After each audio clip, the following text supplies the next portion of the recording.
quick disclaimer before we start this awesome podcast with Chromos is that this one was turned on me. He asked many questions in this one. It was really fun, so we decided to do an episode on me right after that. If you guys would like me to edit and post it, leave a like, let me know live. I'm looking for your comments right now. And without further ado, let's get to it. Hello everyone, Linker here with the AFKArena podcast featuring the people that make the community what it is. And our guest today is one that the patience was worth for. Will you introduce yourself, please? Hi, my name is Chromos, and I'm a hoarder. Oh, Chromos is a beast of a hoarder. I mean, why won't you just give an overview of what you mean when you say that? By what I mean when I say I'm a hoarder, I mean I don't spend diamonds. Whenever Lilith gives us diamonds or whatever, I just sit on them, and I'm waiting to actually save up 1 million before I end up spending those diamonds. Why? Just because. Why not?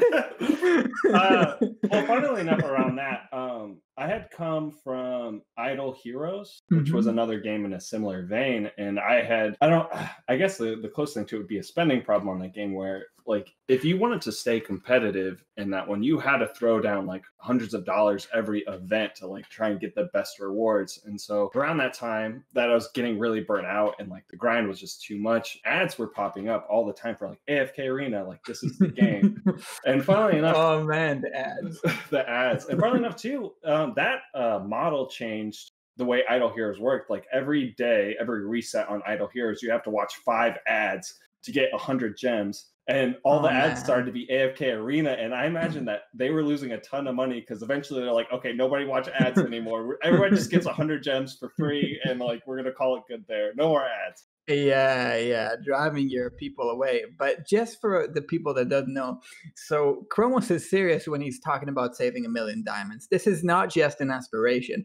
The man recently broke 31.4, and I believe he's never spent a diamond on the game. Is that right? So unfortunately, I have. When I first started, Guild Wars was a thing. I joined in, and they had a Guild Wars event, and I was like, I have no idea what's going to happen, but my account most likely is going to be terrible. I don't want to bring a guild down because of my terrible account. And so I've spent 500 so I could have my own guild and I could tank it for myself. And then it turns out Guild Wars never took off. And that was like the one time that they had it. What an absolute whale you are. Oh, I know. Terrible. And then the other ones I do spend diamonds are the honorable expeditions, but that is more of an investment. Like you spend 3,000, you get it back, and then also like another 3,000. So it's not like the diamonds are gone. There's like no diamonds spent on progression. I hear you. All right, and he's recently broke 31.4 now, getting towards the later parts of the game. Free to play too, if I recall right. Is that right? True? Yep. No money's been spent on the game. So no money, no diamonds. Like, how does your progress even look like? It's actually not that bad. I guess when I first started, I obviously was a lot slower than a lot of people just because I was missing out on how many summons that you get on diamonds. Like, I think I've done the math. So I have 750,000 diamonds. And we can divide that by 270 a pull. Casually mentioning.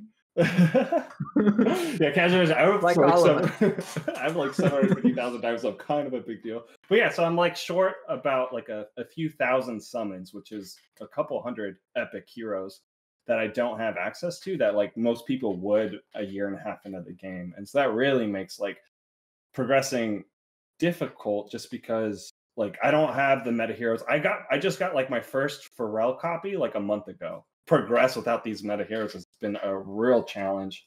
Oh my god, I hear you. And then one topic we were talking about off record, but I do want to expand on here, is the fact that because you've saved those diamonds, I bet this shapes the way you play. So obviously in a second we'll talk about how you plan to spend them, but then again also you have to be very clever with your resource management, I bet. Why would you tell us a little bit about how do you get around to acquiring all these stuff that's usually blocked behind paying to the game and diamonds?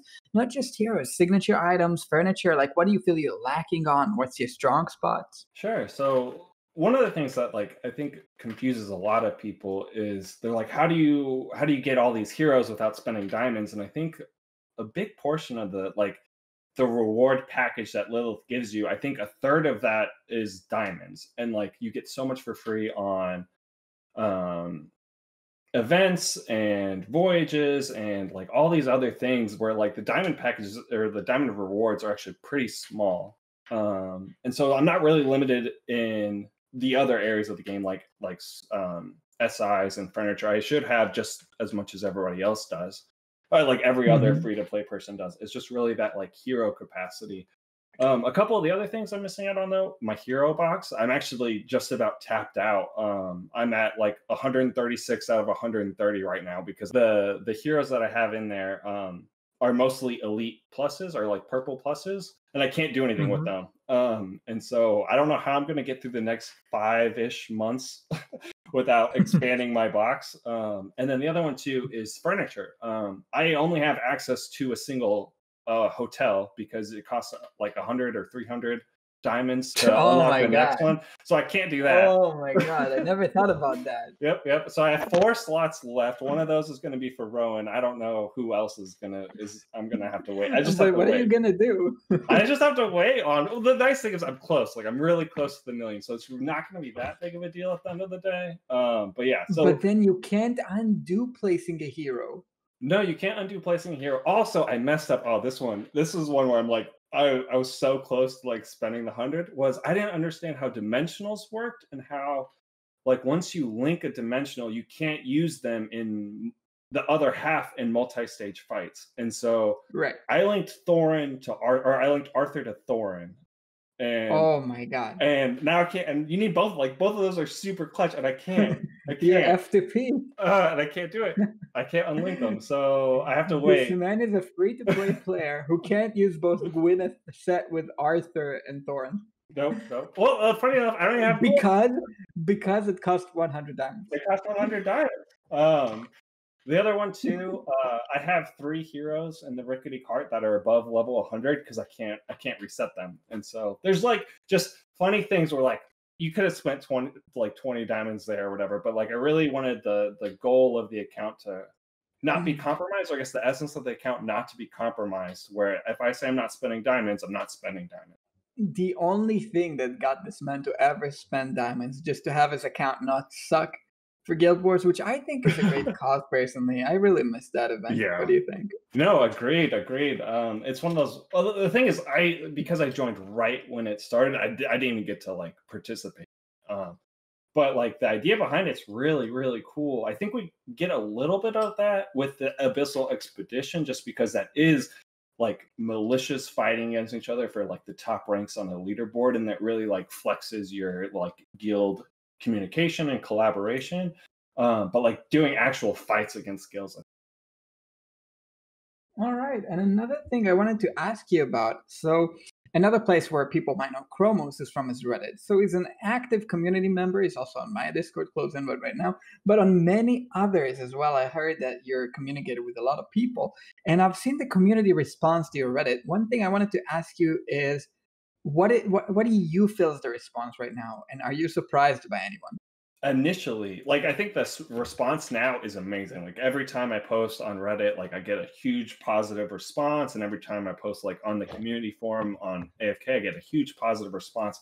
Initially though, oh my gosh, like I felt so bad like that I was doing this challenge because some people acted like I was hurting their family with like just by saving diamonds. Like they were just it was bad. I have no idea. Like it was just like I don't know if it was because it was so early on and people like don't want you to waste their time with like stupid stuff, but like there's this efficiency that people I want to say the vocal minority like really hit on. Like if you're not being as efficient as possible, you're playing the game wrong, and you need to like not do that anymore. And I think like I don't know how to even fix that or address that, but over time that's really died down, especially because like my account is doing really, really well despite my hindrance, and I've like stayed committed and hopefully tried to like draw people in to like hoarding resources or thinking that actually saving resources could be a good idea.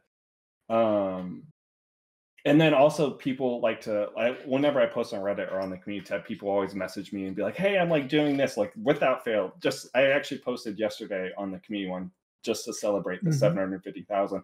And somebody was like immediately made a road to 500,000 and they like made a new one just to start hoarding. And I don't know, I always get those kind of ones. And I don't know, that's probably the best part. Yeah, that's probably the best part for me is like just kind of generating a community around hoarding. I hear you. And definitely a very successful account. What would you share with people? Where are you on campaign, PvP? What do you use right now? Sure.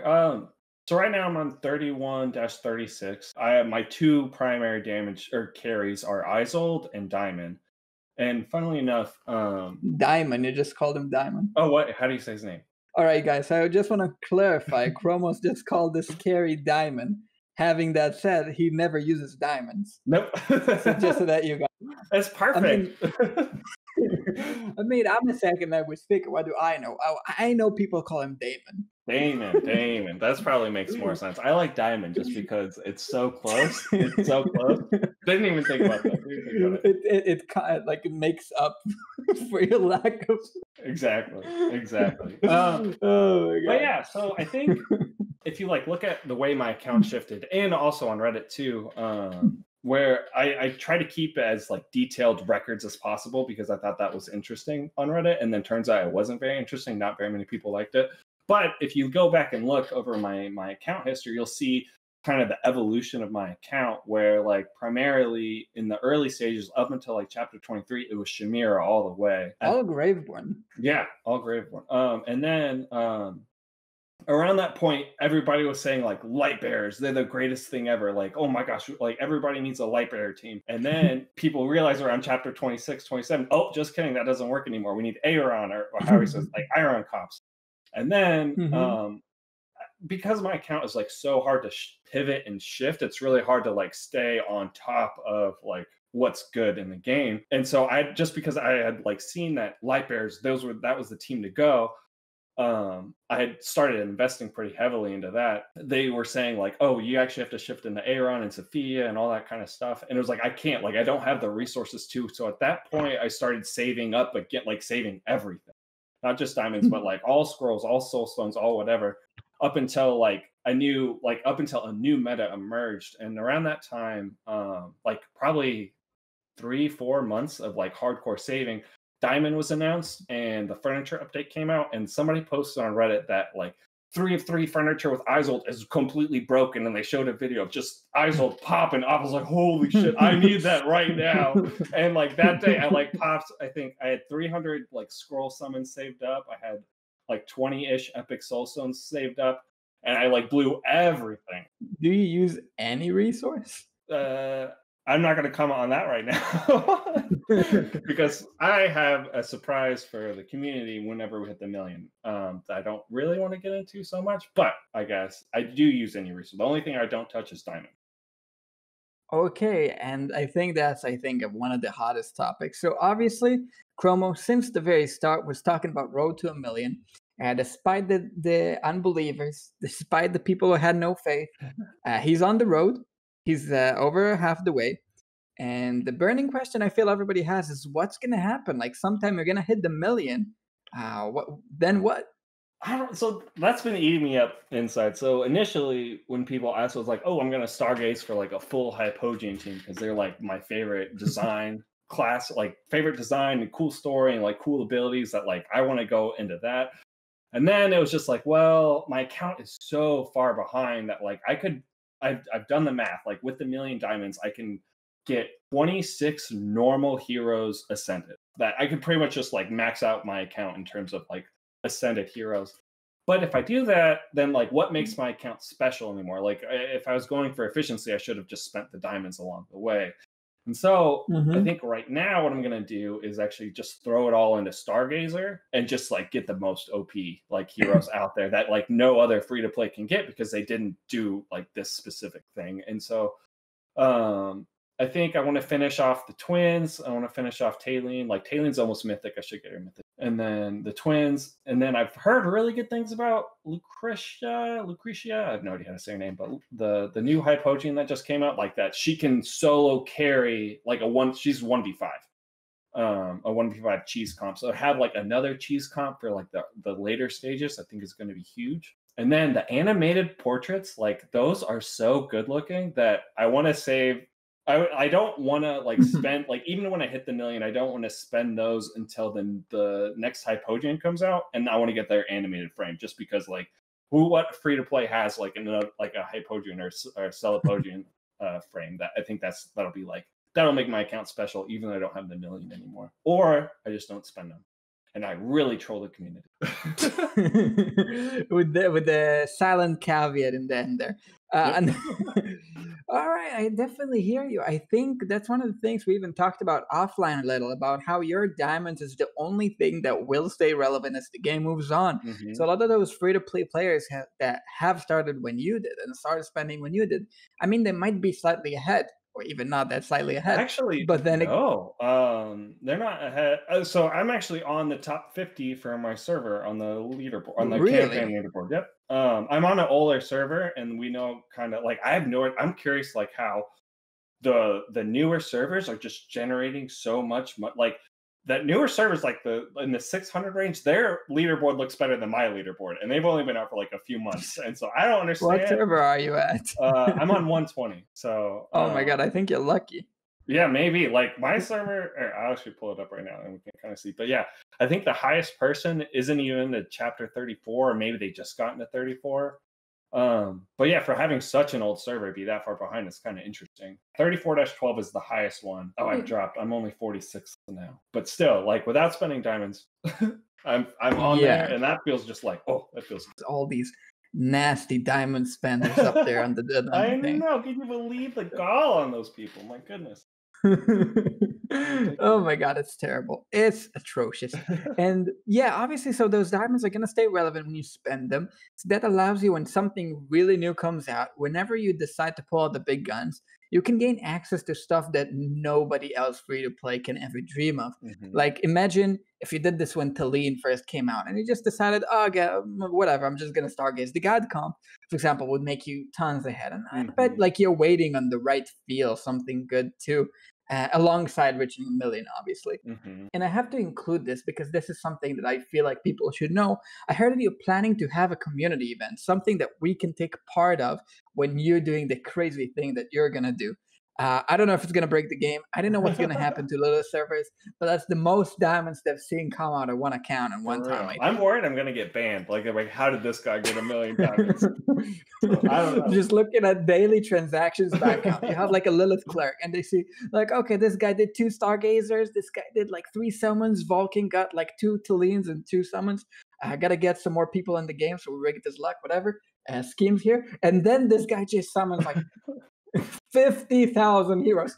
Yeah, I'm curious. I freaking love doing the math on like what it is, and then if we break Lilith, I'll be very surprised. But my hope is that when we're doing it, we can actually get Lilith buy-in to like promote it or like do something. I know in other games, not that I did this challenge with other games in mind, but like somebody did a similar challenge on another game and actually got a hero like not modeled after them, but like a hero made because of them.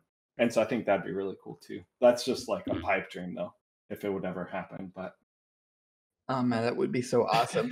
Like imagine if they made that Chromos. Oh, it'd be beautiful. Chromos the Hoarder, it's perfect. And it would be a perfect Hypogean. Oh man. Can't wait. I don't know if Hypogean's hoard, but I want to get back to the community. You had this whole event planned out, and my viewers are probably curious, like, what's gonna go down? Why wouldn't you just let us know? We'll have a little sneak peek into it. Yeah, so my goal is as we get closer, and I've already started, like, this is part of it, right? Is like my my kind of press tour of like going around and talking to all the different content creators to promote my account. But yeah, so I want to kind of make this as community based as possible, where we try and set up a stream that a lot of people can get engaged into and like hop in and participate and like just see like the opening, because I think it'll probably take like 2 hours, which just kind of sucks because two years of saving for 2 hours of spending doesn't quite equate.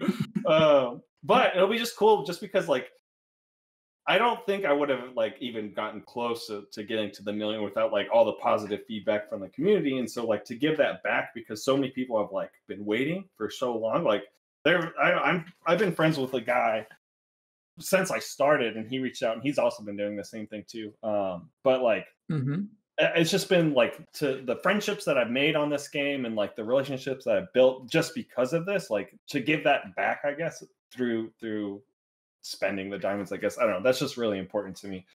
And so yeah, getting it on Twitch, like making it as community based as possible, and then throwing up the video on YouTube. But yeah, I don't know. It's gonna be really exciting. I hope it turns out the way I want it to. I'm worried, like I don't know if I can stay as like positive, like when I'm seeing the stargazer rates and not getting like what I want in a reasonable amount of time, and I go through like 500,000 diamonds for one ascended hypogean. Oh, terrible. Oh, that'd be so sad. Oh my god.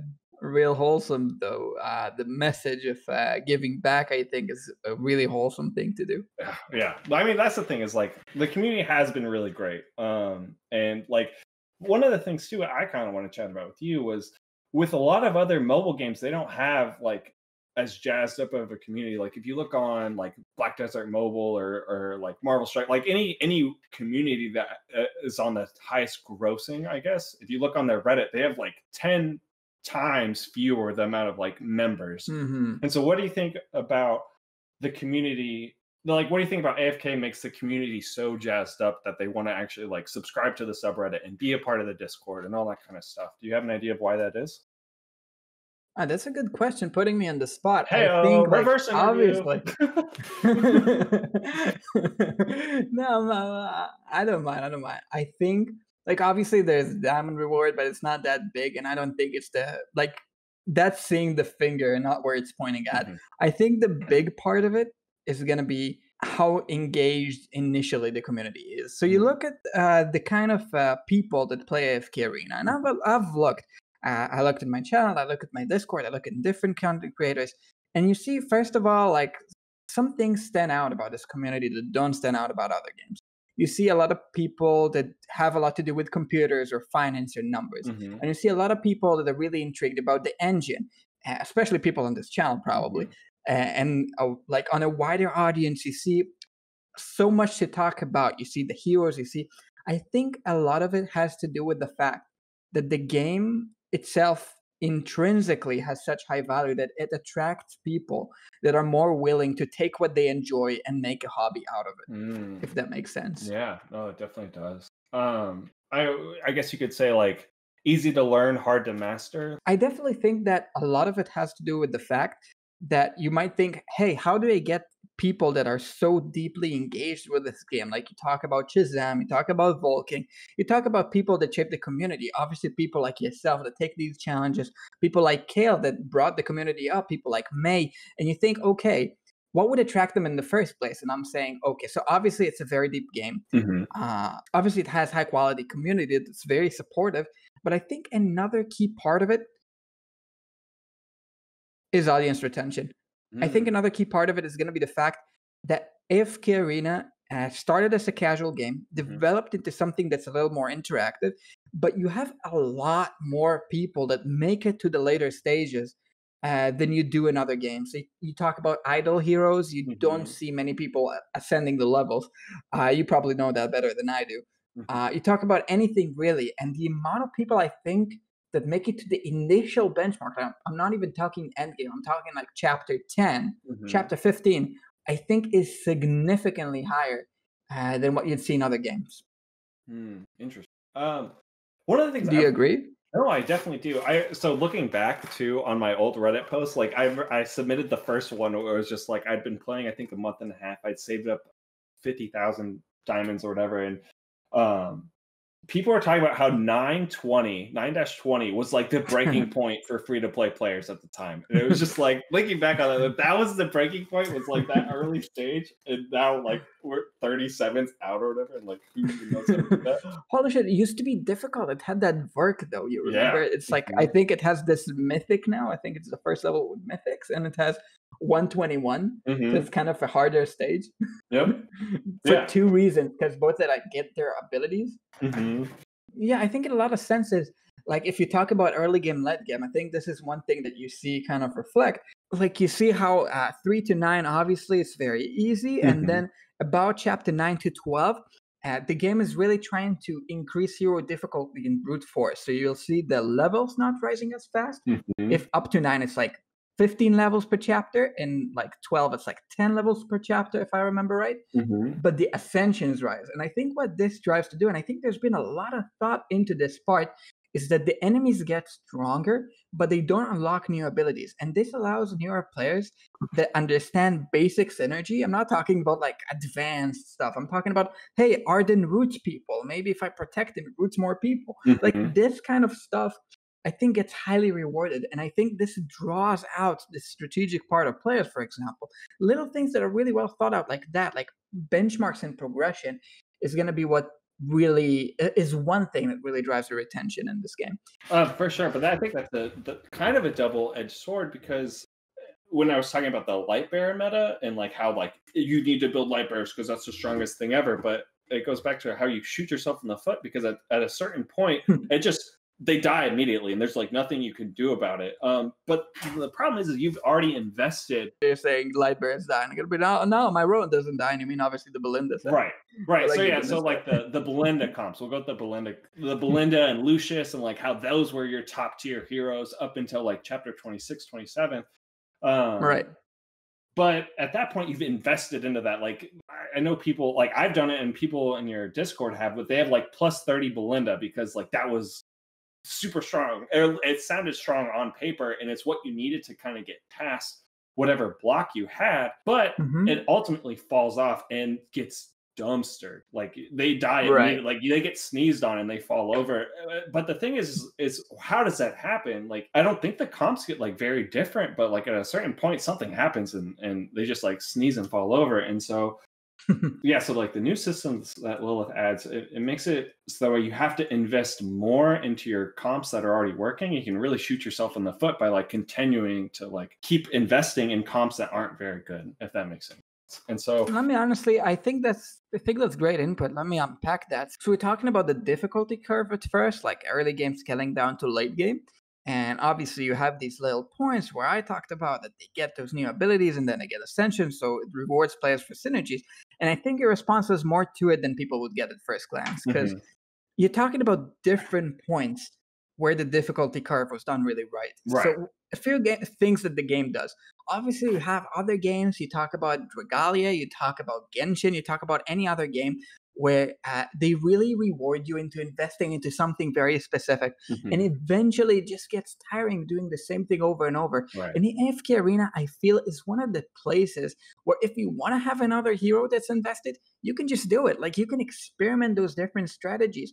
Obviously, you won't have a whole arsenal, but the second you see something, you have your tools to make your decisions and really impact how you get them. The gacha isn't as cool in that sense. Like you have stuff like the wish list that's a little better, and now you have hero choice summons, which I think was a great step in that direction. And that allows, and that gets back to what you were saying, players that see, for example, okay, they invested in the Belinda early, they thought it's great in the early game when we were all playing and Brutus was the OG, Belinda was cool. And then like you get to chapter 29 and the Belinda get dumpstered, nothing is useful, just instantly dies. And they're like, oh my god, my account is lost. And in another game, you'd be like, okay, time to reroll, time to end this, time to do a faction challenge, time to hoard. And some like rare people hoard. Like, no, I don't know. It's weird people. Let me tell you. Don't want to meet that guy. Yeah, no. Screw hoarding. But then you have like an AFKArena. You can just change your account. You can just develop it. Like exactly. And it still doesn't lose value of other traditional gacha things. Like rerolling still has value. I saw this Chinese side of that allows you to reroll for specific heroes. Super cool. You buy the accounts. I don't know if that's legal. I don't know if I should edit this out. But yeah, I just feel like it did so many things really right. And the nice thing too is while I'm saying like that comp gets dumpstered, it still has value somewhere. Like no hero, I don't think there's any hero besides maybe Isabella where I've heard not good things. But like besides maybe Isabella, everybody else like has a niche somewhere. Like even Thane, like Thane was talked about as just always being like not very good, but then his furniture came out and that made him somewhat viable. And then even in your podcast last time with Furry Hippo Gaming, he talked about like Thane in the like PvP comp, and like now you're seeing that too in the Challenger tournament or whatever it's called. You see that in Legend Championship? Did you see it? I think so. I think I just saw one. Send me that screenshot. Yeah, I'll have to look, and then I'll send it to you afterwards. But yeah, and so like you still like see like different metas develop. I want to ask you this too. Do you feel like we do enough experimentation in AFKArena? Like, do you think there's enough where like we know all the different things? Obviously, that's impossible. Do you think we do enough to know like what heroes are really good? I think that depends on what exactly you're asking, because do we have enough tools? I feel like we have some tools. I feel like trials is nice. I feel like challenging Mhm. friends is the most underrated things in terms of testing. Oh yeah. People don't realize how much you could optimize your PvP sets, how much you could do. Just add the guy in your local arena and start challenging him free, and then realize what does best and just like knock him out. Yep. But then, if you're talking about the internals of the game, the reason that all these tech peoples are going data mining and you have Mhm. all this engagement, I think, on channels like mines and others, is that there's this game has like you said, easy to learn, hard to master. There's just so much to it. Like the other day, for example, I just learned, like I saw Ukiyo's furniture, and this first time I remember like 3 months ago, and I looked at it and I was like, holy shit, that is actually like crazy. Yeah. Why does this not work? And then I read it again, and apparently, if you looked at the information page, I think this is the one testing feature that's the least used because it's so not user friendly. You look at that thing, his accuracy is like zero. His Oh accuracy is no. nothing. It's slow as hell. And it depends on him hitting multiple times. And I think a key part of it, like a key part of the success of channels like mine, is the fact that there's so much to learn about this game, Mhm. and that the knowledge isn't necessarily 100% accessible, but if you get deep enough in it, you just get through it. And personally, the way I started this out for me is just went out and started reading abilities just Mhm. because I like this. Like the first one of the first things I did. And like people in my guild were actually amazed. Like nobody knew, oh my god, Rosalind gives her attack value to people. Like nobody Mhm. knew that back in Mhm. the day. So I feel like this kind of drove a lot more people to just kind of learn more. And now you have it to the point where people are speculating about combos and data mine formations, and it's just developed so much, and I love to see that. Yeah, for real. Totally agreed. It is funny, like just talking with people too about even one of the guy reached out to me and was talking about Thorin, and like a lot of people, you included, don't like Thorin and like the Thorin cheese. But like when you read the abilities and like you read like why it works and how it works, it's like, oh my gosh, like there's so much that you can do with just this one hero. And like there's so much skill involved in like mastering this one hero. And yeah, and that stuff, even though it's all in like skills and whatnot, that it can be really overwhelming to like sit down and read and try and master a hero because there's so much, Mhm. there's so many nuances. And yeah, I'm especially with I think the new dimensionals, there's gonna be like a lot of like broken stuff about to come out, I feel like. And I'm glad Mhm. that you keep making those videos too about how the meta is going to be changing with those two dimensionals. Ooh, Thank you, man. Thank you so much. yeah. I do want to ask you one thing, though. I Hmm. do want to ask you one thing. I can't end the interview in that negative. No, I no, mean, I no. can't end the interview with a note about Thor and cheese. I won't do you like that. I think No, you we deserve are. better respect. Okay, okay. Yeah, yeah. What is like? What would you like to see from the game coming forward? Being having this experience that you have, obviously experimenting with what you do, the resources, your experimentation with like end game campaign. I bet you have a lot in PvP too. What's something you would like to see from the game going forward? I would like to see a kind of loan service where I can loan out my diamonds and get like 20% return, just to really see. I think that would go over really well. And so, well, if you want to get in contact, I've got a lot of ideas. Guys, this is coming from the programmer guy, not from the bankers. Like I had two bankers on the podcast and they didn't say that. Oh. Oh no. But yeah, like the thing is I want to provide like a lot of like ideas of like where the game should go, but I'm honestly really happy like with where it's going. They Mhm, like keep adding like onto existing heroes with the SIs. Like when I started playing, those weren't a thing, and then with furniture, that wasn't a thing. And like they're doing stuff in like really interesting ways. That is just like I'm just excited to see like what new stuff is going to come out, like how they're going to keep changing the game.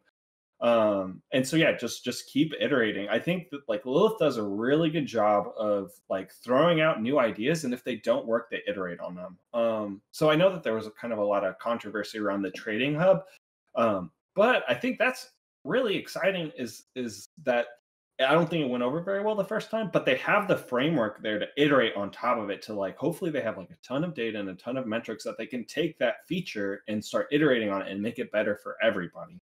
I'm not sure how they do that. having players trade. Well, not just having players trade, but just that trading hub that they added for the Abyssal Expedition.